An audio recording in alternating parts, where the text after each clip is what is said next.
이르시되 너희 중에 누가 벗이 있는데 밤중에 그에게 가서 말하기를 벗이여 떡 세 덩이를 내게 구워 달라. 내 벗이 여행 중에 내게 왔으나 내가 먹일 것이 없노라 하면 그가 안에서 대답하여되 나를 괴롭게 하지 말라. 문이 이미 닫혔고 아이들이 나와 함께 침실에 누웠으니 일어나 내게 줄 수가 없노라 하겠노라. 내가 너희에게 말하노니 비록 벗됨으로 인하여서는 일어나서 주지 아니할지라도 그 간청함을 인하여 일어나 그 요구대로 주리라.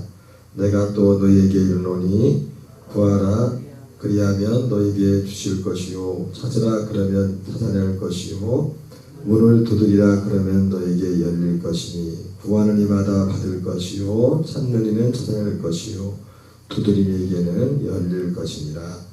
너희 중에 아버지 된 자로서 누가 아들이 생선을 달라는데 생선 대신에 뱀을 주며 알을 달라는데 전갈을 주겠느냐. 너희가 악할지라도 좋은 것을 자식에게 줄 줄 알거든 하물며 너희 하늘 아버지께서 구하는 자에게 성령을 주시지 않겠느냐 하시니라. 아멘.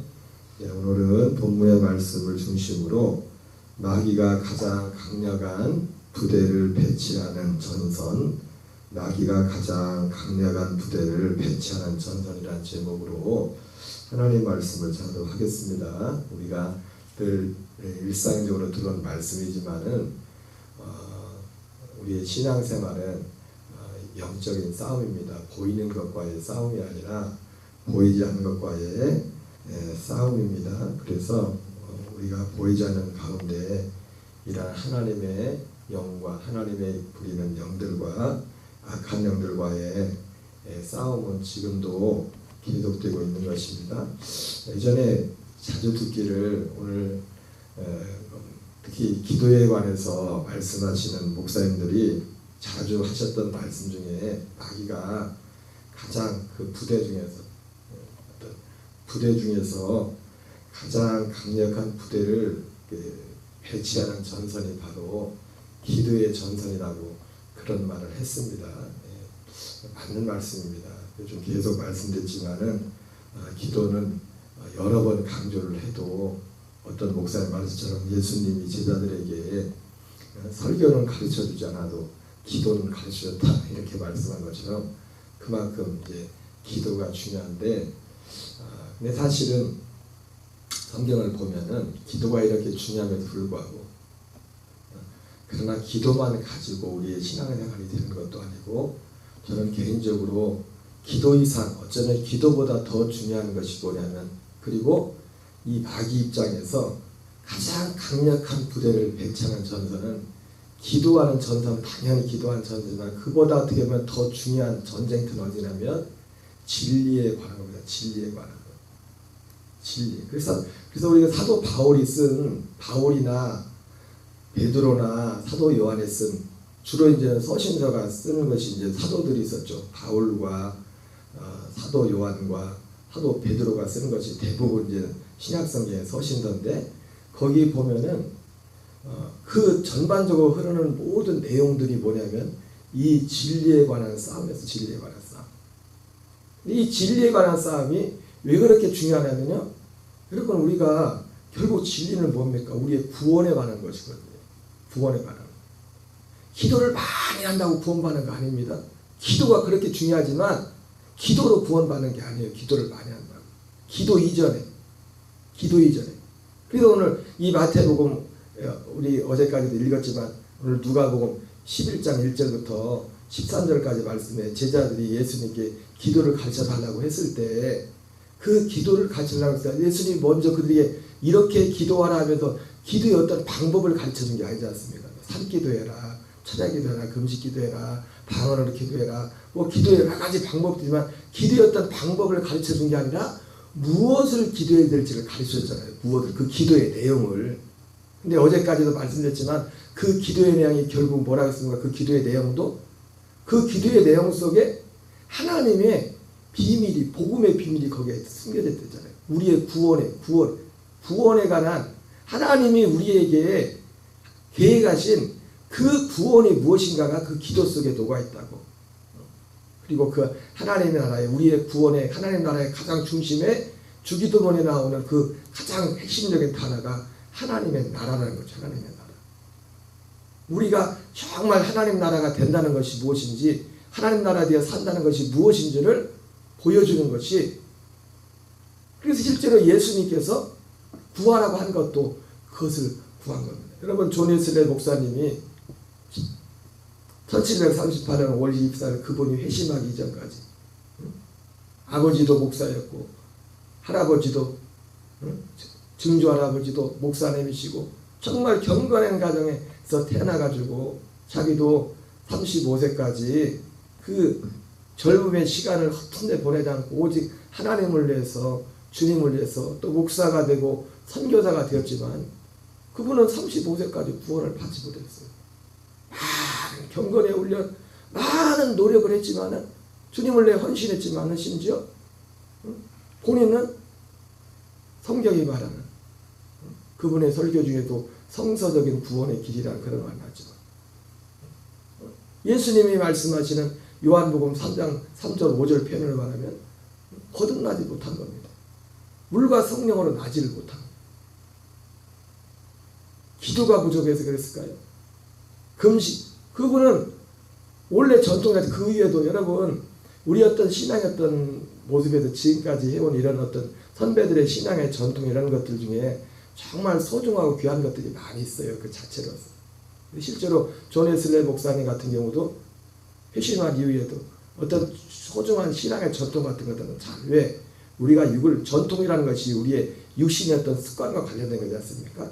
우리 육을 입고 있기 때문에 그런 면에 있어서 그런 좋은 습관들은 우리가 하나님 앞에서 하나님을 섬기고 우리의 믿음이 성장하는 데서 굉장히 중요하고 유익한 부분들이 있습니다. 그럼에도 불구하고 그래서 그분 같은 경우도 일주일에 이틀씩은 금식을 하는 그런 전통도 있어요. 금식을 하며 그 이전에도 회심하기 전에도.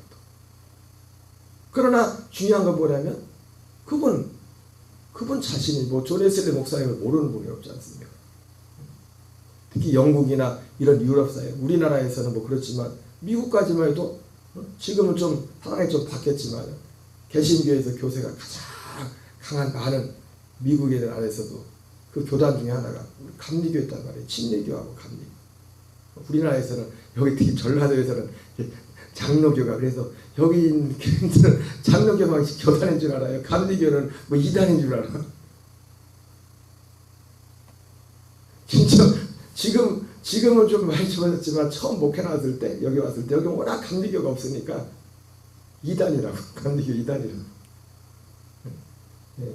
그리고 감리교인의 긍지가 있어요. 감리교가 없었으면 대한민국이 세워질 수가 없었어요. 대한민국을 세우는데 그 중심적인 핵심의 그 인물들이 다 감리교인들이었어요. 대부분 많은 교인들이. 3.1운동을 하고 독립운동을 했던 그 중심에 감리교인들이 있어요. 감리교인들이. 지금 그 얘기를 하는 건 아니지만.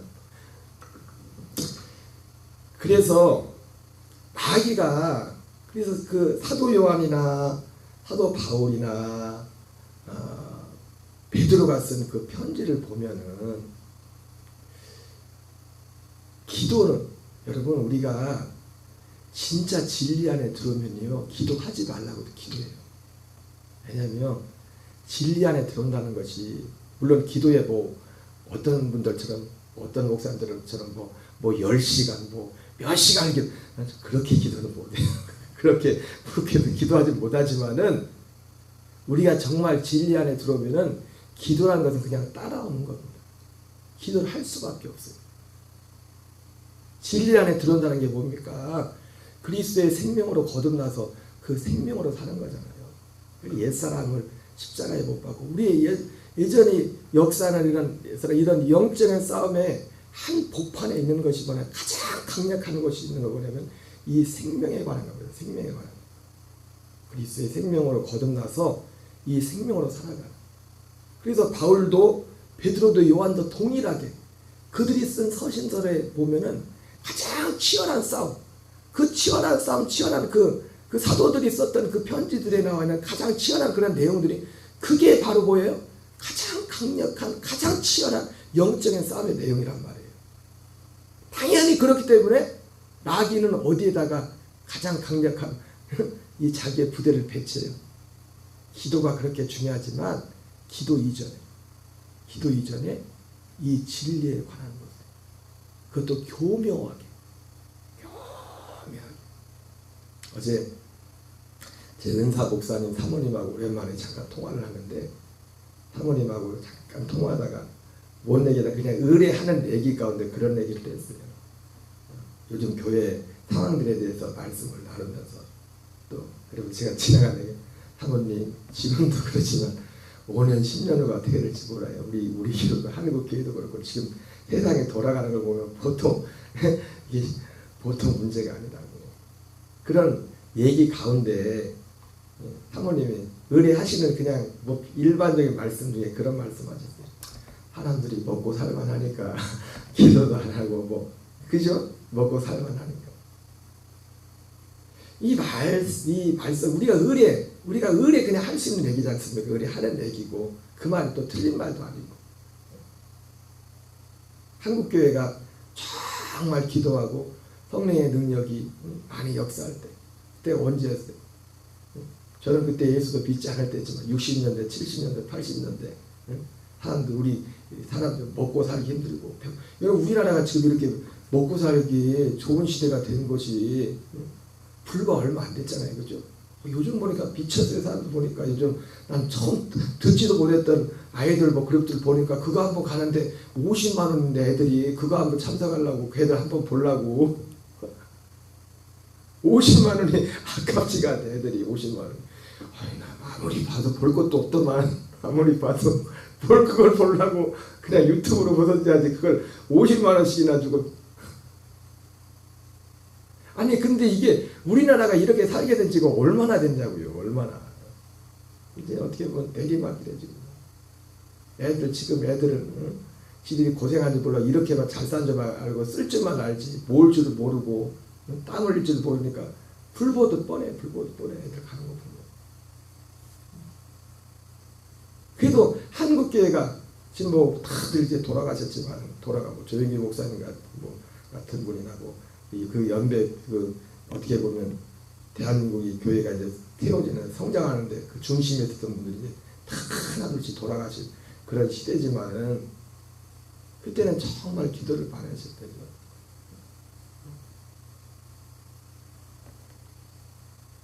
제가 금남교회 부목으로 잠깐 있을 때도 그 신방 전사님들하고 이렇게 얘기하다 보면은 금남교회도 오직 기도하라거든요. 가면 금남교회도 별 프로그램이 없어요. 프로그램 굉장히 단순하고 오직 돌아가신 그 목사님의 그 카리스마하고 이제 그 어떤 옛날에 속해조지 기도를 얼마나 많이 했던지, 그 교회도 그 목사님이 그 신방 전사님들이 그런 말씀을 하죠. 실제로 기도하다 보면 옥토가 흔들렸다고. 진짜 그런 일이 많이 느낀, 진짜 흔들린 건지 스스로 개인적으로 경험할지 모르겠지만은, 기도하다가 보면 사도행전에서 옥토가 흔들려 그 옥문이 열렸던 것처럼, 뭐 기도하는 장소에 뭐 감옥에 갇힌 건 아니지만 그 옥토가 흔들리는 것 같은 그런 또 굉장히 강력한 그런 역사들이 많이 있었다고 합니다. 그리고 실제로 표적과 기사도 많이 나타나고 그랬죠.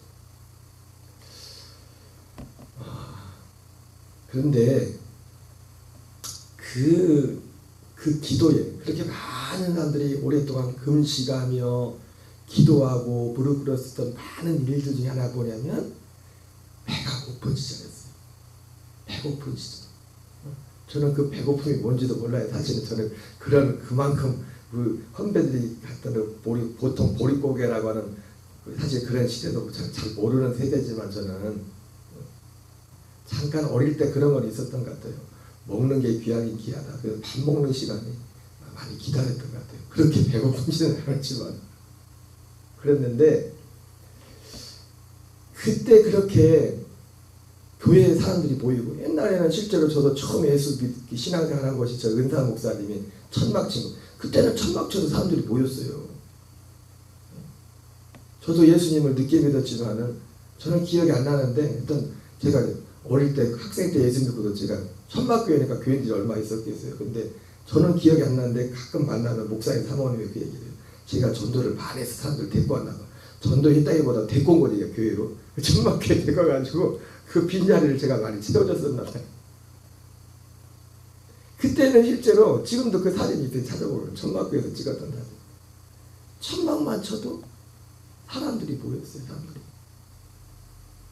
사람들이 모여들었다. 몇 명이 됐어요. 거가 찼다고 천막이. 많은 이유가 있겠지만은 그리고 여러 가지 있어서 교회가 모든 걸 이끌어갔죠. 문화나 모든 것에 대해서 이끌어갔는데 배가 고팠던 거죠. 배고파서 실제로 목표가 분명했어요. 목표가. 그 조영기 목사님이 한 예로 이제 그 조영기 목사님이란 한 분이 뭐 한국교회 전체를 대표할 수는 없지만은 그 시대에 한국교회 성장에 어떤 중요한 영향을 미쳤던 목사님이 조영기 목사님과 그분의 목회 철학이죠. 그분의 목회 철학에 가장 영향을 미쳤던 사건이 하나가 있죠. 그분이 그 대조동인가 어디에다 천막을 치고서 5,000원짜리 천막 치고서 전도하러 가는데 이초희 씨라는 분의 그 북한에 내려온 그 가정, 남편은 알코올 중독, 애들 막 소매 치료 했던 뭐 난린 집안에 가서 전도를 하는데 예수님 믿으시고 예수 믿고 천국 가세요 이렇게 말하니까 이 조영기 목사님의 목회에 어떤 전환점을 일으켰던 하나의 사건이었어요. 이초희 씨가 하는 말이 천국 봤냐고 지옥 봤냐고. 여가 지옥이다. 얘가 지옥. 얘가 여기 삶 자체가 지옥이니까 생활 자체. 그래서 조영기 목사님이 전도하러 갔다 은혜 받고서 지금 꼬라지를 보니까 죽어도 천국 지옥. 분명히 사실 우리가 목적은 죽어도 천국 지옥이잖아요. 죽어도 천국 지옥. 이게 사실은 제일 중요한 거잖아요. 근데 막상 전도회 현장에 가서 보니까 이 사람의 삶의 상황을 보니까 교회 가자고 나니까 가기는커녕 목사님을 조영기 전도사를 전도하려고 전도 아닌 전도를 이초희 씨가 하는 거죠. 그 좋은 천당 있으면 한 번만 좀 보여달라고. 그래서 가서 이제는 조영기 목사님이 천막교회에 돌아가가지고 이게 고민하다가 성경을 다시 읽기 시작해보니까 성경에 보니까 예수님은 실제로 귀신을 쫓고 병자를 고치고 수많은 어떤 기적을 일으켜서 오병의 사건을 일으키고 그래서 그걸 보면서 조영기 목사님이 죽어서 천국 지옥이 참 중요하지만 이 땅에서 그 이초희 씨가 말한 그 하나님의 나라 그 천국 예수님은 그걸 보여줬단 말이에요. 그래가지고 다시 와가지고 이초희 씨한테 가자고. 처음에는 전도했을 때 예수 믿고 천국 가자고 이렇게 말했다가 이제 전도 내용을 바꿨대죠. 예수 믿고 복 받자고. 그러니까 이 말을 듣고서 이초희 씨가 기가 청긋해가지고 이제 교회를 따라간 겁니다. 교회를 따라서 그 논길 뭐 길도 없는 거기 따라서 이제 천막진대 가보니까 꼴이 말이 아니거든. 그 교회도 자기 꼴이나. 이초희 씨가 조영기 전도사 보고 당신 팔자나 내 팔자나 똑같네. 다른 것도 없네. 그런데도 교회를 계속 나오더래요. 팔자 고쳐준다니까. 어쨌든 조영기 목사님 겸손의 말씀이에요. 그때는 먹을 것도 없으니까 꼭 믿음이 있어서 금식한 게 아니라 먹을 게 없으니까 금식을 밥 먹듯이 하면서 했던 갈 데도 없으니까 볼 것도 없고 한 달이고 뭐 열흘이고 한 달이고 매일 모여서 기도하고 매일 기도하다 보니까 그 이초희 씨 가정에 있었던 그 술마귀 모든 귀신들이 떠나가 그런 일들이 막 그런 면에 있어서 예수님이 말씀하신 마태복음 17장에 기도와 금식에는 이런 이유가 나갈 수 없느니라 말씀처럼 그건 사실 무시 못하는 거야. 그 옛날 그런 많은 역사에 있었던 것은 사실은 우리가 상상하지 못할 만큼 많은 기도를 사실 우리 선배들이 한 겁니다. 많은 기도들. 근데 문제는 뭐냐면 그들이 기도하고 신앙생활을 한 목적이 뭐였냐면 진리 때문에 기도했다는 말이에요. 그렇게 기도해서 먹을 것 입을 것 환경들을 좋아했어요. 그러니까 기도한 이유가 그것 때문에 기도한 건데, 그것 때문에 기도하는 것이기 때문에 오늘날은 사실은 그런 믿음도, 오늘날 많은 교인들은 그런 믿음도 참, 예수님이 요한복음 3장에서 내가 땅의 일을 말해도 너희가 믿지 않으거든 하늘의 일을 말하면 너희가 믿겠느냐. 땅의 일. 여러분 어떻게 보면 우리가 하나님께 기도해서 육신적 어떤 응답을 받는 것들은 사실 어떤 면에서 예수님이 그 말씀 표현하면 그건 땅의 일입니다. 땅의 일. 그래봤자. 근데 그 믿음도 없어요. 하나님 앞에 기도하면 하나님이 이렇게 역사하시고 어떤 우리 그런 믿음을 가진 교인들도 많잖아요. 오늘날. 근데 그것이 그 문제가 해결되니까 배고픔이 해결되고, 그리고 요즘은 굳이 아프면 돈만 있으면 병원 가면 웬만한 병은 다 고쳐주잖아요. 그 다 암으로 죽어가는 사람들도 돈만 있으면 요즘 표적 치료라고 해가지고, 우리가 잘 아는 국회의원 중에 김한길 씨도 다 죽어가다가 그거 한 방 맞고 살았대요. 몇 억짜리 죽었어. 별로 어떤 많은 모든 거에 그렇지 않지만 많은 면에서도 기도할 필요가 없어요. 어떤 면에서 하나. 출발부터. 사실은 배가 불러서 기도하지 않는 것도 있지만은 그것도 맞지만 왜 그럴 수밖에 없는 게 뭐냐면 배고픈 것 때문에 사실 기도하는 사람들이 많았기 때문이죠. 그러나 진짜 기도하지 않는 중요한 이유는 뭐냐면 진리를 만나지 못했기 때문에, 진리를 구하지 않기 때문에. 예수님이 오병이어 사건이 일으키고 나서 예수님이 사람들을 피해서 도망가지 않습니까? 그렇게 열심히 예수님을 따라왔던 사람들이 예수님께서 그들에게 진리를 전하지 않습니까?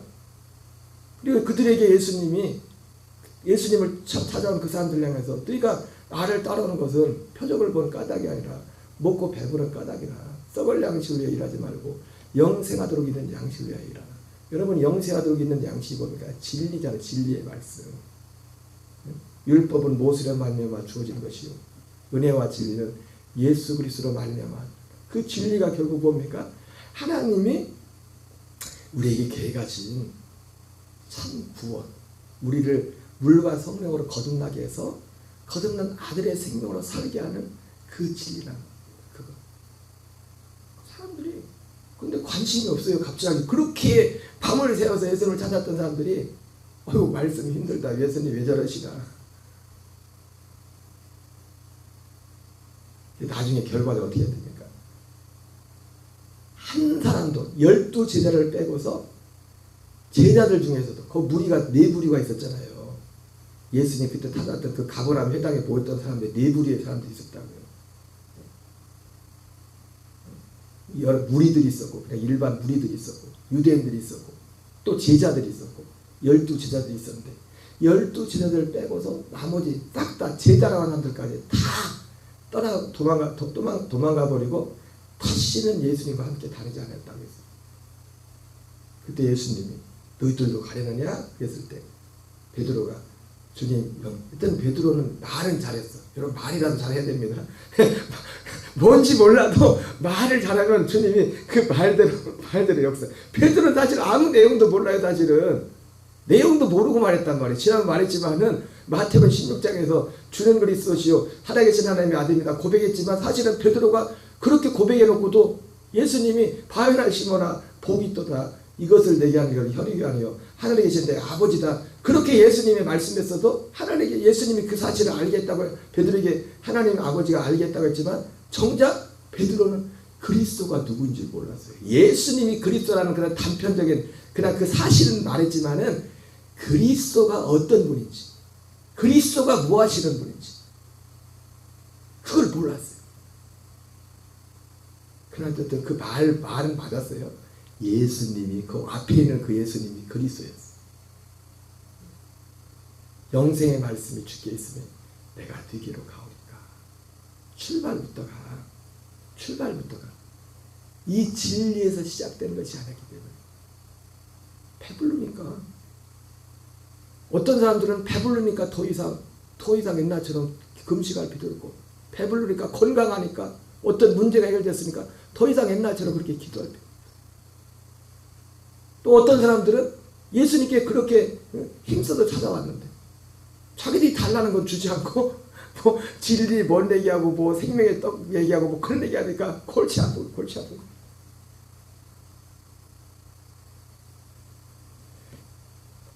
고린도 4장 3절에 이 세상 신이 믿지 않은 자들의 마음을 혼미하게 하여 그리스도의 복음의 영광의 광채가 비치지 못하게 합니다. 고린도후서 11장에서 사도 바울이 사단도 자기를 광명의 천사로 가잖아요. 다 마귀가 하는 가장 강력한 부대는 사실은 마귀를 어디에 배죠? 베드로를 통해서 베드로가 어떤 믿음의 탑 리더지 않습니까? 리더 어떻게 보면 기독교. 근데 예수님이 십자가 지시고 부활한다니까요. 예수님 베드로가 뭐합니까? 주여 절대로 그럴 수 없어요. 예수님이 사단아 뒤로 물러가라. 너는 나를 넘어지게 한다. 예수님의 죽으심과 부활이 없이는 진리가 이루어질 수가 없는데 우리를 향한 가장 구원 여러분 아까도 말씀했지만 기도 많이 한다고 기도가 우리를 구원하는 건 아니라 기도해야 됩니다. 존 웨슬리 목사님이 그랬던 것처럼 그것이 우리를 구원하는 게 아니에요. 기도 이전에 무엇이 에베소 1장 13절 말씀 너희가 진리의 말씀 곧 구원의 복음을 듣고 믿음으로 성령으로 인침을 받았습니다. 여러분 오늘 성경에 나오는 오늘 기도에도 뭐랍니까? 구하는 자에게 성령을 주지 않겠느냐 그랬잖아요. 그죠? 어떤 성령이요? 이 성령은 어떤 성령입니까? 우리 3.1밤 예배 표현으로 말하면 예수님이 아버지께로 돌아가신 이후에 보내실 보혜사 그 이전에 한 성령님이지만은 예수님이 아버지께로 가시고 난 후에 보내실 그 보혜사를 말하는 겁니다. 그 보혜사 예수님이 아버지께로 돌아가시고 나서 보내실 그 보혜사는 전에도 계셨던 그 성령 동일한 성령님이지만은 전에는 하지 못했던 하나의 약속을 이루러 오시는 겁니다. 우리 옛사람을 십자가에 못 박아버리고 그리스도의 생명으로 우리를 거듭나게 해서 그 살려주는 영으로 오시는 성령 안에서 오시는 그리스도의 생명과 연합해서 그리스도와 연합한 그 생명으로 거듭나서 그 생명으로 살게 하는 그 생명에서 자라게 하고 그리스도의 장성한 믿음의 분량이 돼. 그래서 이 모든 것을 가능케 하는 것이 사도 바울은 기도와 말씀과 기도로 거룩하여짐이니라. 사도 바울이 그런 표현을 했거든요. 그 일을 이루기 위해서 그래서 오늘 이 기도도 뭡니까? 오늘 기도도 결국은 구하는 자에게 성령을 주시지 않겠냐. 어떤 성령이요? 약속의 성령. 하나님이 우리에게 약속한 어떤 중요한 한 가지 가장 중요한 한 가지 약속이 있습니다. 이 약속을 이루시는 성령은 예수님이 아버지께로 돌아가신 이후에 오시는 성령. 우리를 거듭나게 해서 진짜 우리에게 하나님의 아들의 생명을 주었어. 그리스도의 영을 주었어. 그 생명과 연합한 그 영으로서 우리가 진짜 하나님 나라 진짜 천국 되어 살도록 하게 하는 그 은혜를 주셔서 세상에 살지만 세상에 속하지 않은 자로 살게 하는 그 복음을 우리에게 이루기 위해서. 그렇기 때문에 마귀는 가장 강력한 자기의 부대를 어느 전선에 이 진리의 전선에 배치한 진리의 전선. 사람들은 몰라요. 너무 초대교회 때는 그것을 치열하게 싸맸지만 이게 가면서 희석이 되면서 우리의 믿음이 정말 진리 안에 있는 것인지 진리 밖에 있는 것인지 그런 많은 것들이 너무나 많은 것이 가려졌습니다. 우리가 정말 기도를 많이 해야 될 이유 중에도 하나가 뭐냐면 이 사도들이 전했던 이 복음의 진리가 더 선명하게 드러나도록 우리에게 기도해야 돼요. 우리는 그거밖에 없어요. 그거밖에. 예수님이 너희는 먼저 그의 나라와 그의 의를 구하라 했지 않습니까? 어쨌든 기도는 사실은 기도의 중요성은 100번을 강조해도 지나침은 없습니다. 우리가 이번 주 계속 말씀했지만 더 많이 더 자주 기도해야 될 줄 믿습니다. 그러나 그 목적의 이유가 뭐예요? 결국은 뭐 많은 일들을 해야겠지만 기도를 통해서 사도들이 따르는 표적을 통해서 그 말씀을 확실히 증거했다 말씀했던 것처럼 주님이 우리에게 전해준 사도들이 전해준 이 진리의 복음이 확실히 증언되기 위해서 그래서 우리가 기도하는 것입니다. 그리고 이것이 우리의 기도의 동기가 되는 거예요. 우리의 어떤 세상의 문제 때문에 기도하는 거는 그게 채워지면 기도할 필요가 없고 기도 안 해요. 어떻게 보면 당연할지도 몰라요. 한 날도 그리스도 예수 안에서 성령 충만하시고 오늘도 성령의 도움을 통해서 오늘도 주님의 뜻을 구하는 아버지의 뜻을 이루는 저와 여러분 되시기 바랍니다. 주기도문으로 같이 있습니다. 하늘에 계신 우리 아버지여 이름이 거룩히 여김을 받으시오며 나라의 마옵시며 뜻이 하늘에서 이루어지는 것 같이 땅에서 이루어지이다.